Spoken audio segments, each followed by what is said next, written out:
you going to buy it? No. I'm just a tourist. Here for the day. So?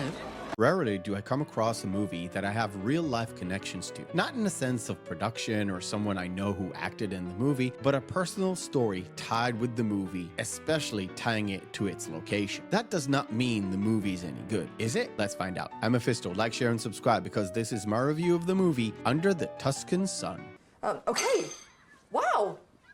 So you bought a villa in Tuscany? Under the Tuscan Sun is a romantic comedy written, produced, and directed by Audrey Wells, and it was based on a book of memoirs by Frances Mays. The story of how the movie came together is as romantic as the story within it. It was the producer of Talented Mr. Ripley who wrapped up the Venice shoot and decided to go down south to the Siena region, and he met Frances Mays by chance. He picked up and read her book, but thought nothing of it, let alone optioning it for a movie. 2 years later, he met the author again in LA, reread her book, and thought that it would be a great fit. He contacted Audrey Wells, who fell in love with the story, and they brought it to the silver screen. Just like that? Before I filled out all the forms or the money's been transferred? Or... It's a house, not a Vespa. What are you going to do, steal it?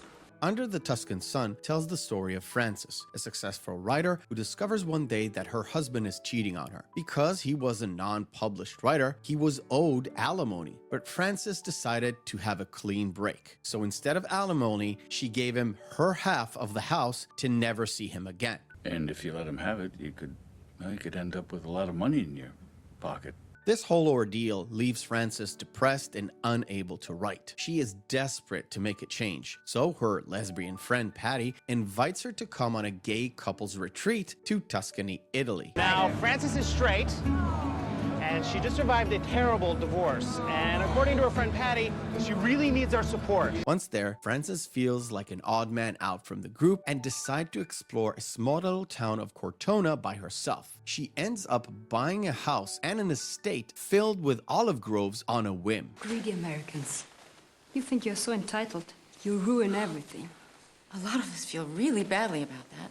This move starts a chain of events that introduces Frances to a myriad of characters inhabiting this small town in the middle of the Italian Tuscany region. The Polish builders that renovate her house, the olive farmers living next door, her realtor who wants her to do well, and the eccentric British lady that lives in Cortona and wants nothing but the best for this depressed American woman. So go work on your house and forget about it. I said go! I'm going! Under the Tuscan Sun is a romantic movie not just because of the story told. It is a love letter to a very specific region in Italy. It is not just the rolling hills or the vast plains, but also the quiet little Italian towns and its laid-back people. But if we do look at the story, it is not just the special story that Frances has, with her trying to seek out something special, something unique, or something that she even cannot define. The words inspiration and muse come to mind. It is that spark that was put out when her life turned upside down that needed reigniting.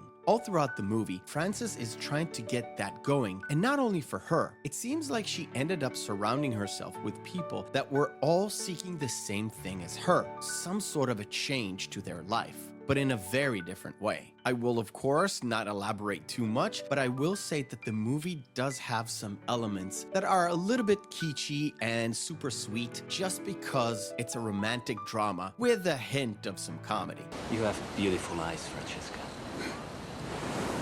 I wish I could swim inside them.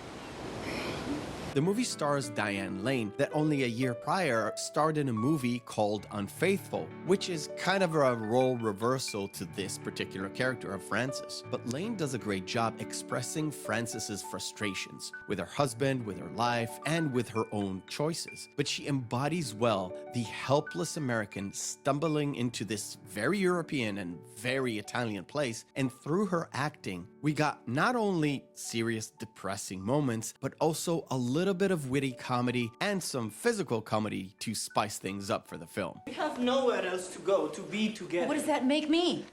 Saint Francesca? Patron saint of horny teenagers? The supporting cast were equally as good. Roel Bova, who played Marcello, was just the Italian heartthrob that was cast perfectly in this role. Sandra Oh brought some humor and some seriousness to the role of Patty, the best friend, and Lindsay Duncan as the aloof, eccentric lady who lives in the town of Cortona and was a partial guide to Francis's life. However, the one character that was too on the nose for me was Vincent Riota playing Martini, the realtor. He was set up to be a replacement for Marcello Mastroianni, and to me, it was too much of a ham-fisted casting. Plus, his story is a little bit unfinished, but because he's not the main focus, it wasn't really a problem.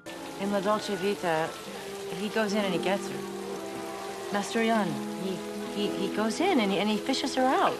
To conclude, a wonderful tale about finding inspiration in the most unlikely and unassuming place. A story about taking chances and not looking back, and discovering that it takes more than just changing a scenery to change your life. I would gladly recommend this to anyone that is looking for a meaningful romantic drama with a good story and solid acting. The movie itself looks amazing because of where the setting is and how unique the region is of Tuscany. Usually, I end my reviews thanking you all, and that will come shortly, but I want to tell you where I saw the movie for the very first time. It was on my belated honeymoon that we spent in Tuscany. We were staying at this place that had this movie on a video cassette. One of the last ones that I remember. And I have to say that the movie managed to capture not only the beauty of this place, but also the day-to-day feel of it. Maybe it was because we were touring and not living there, but it felt to me like the movie managed to translate perfectly the environment as I saw it in real life. I'm not usually a romantic movie kind of guy, but because I have that experience, I'm able to enjoy the movie just a little bit more. So maybe, if you have a chance and you watch this movie, it may help to plan your next vacation, and trust me, it is worth it. Oh God, this is really bad, isn't it?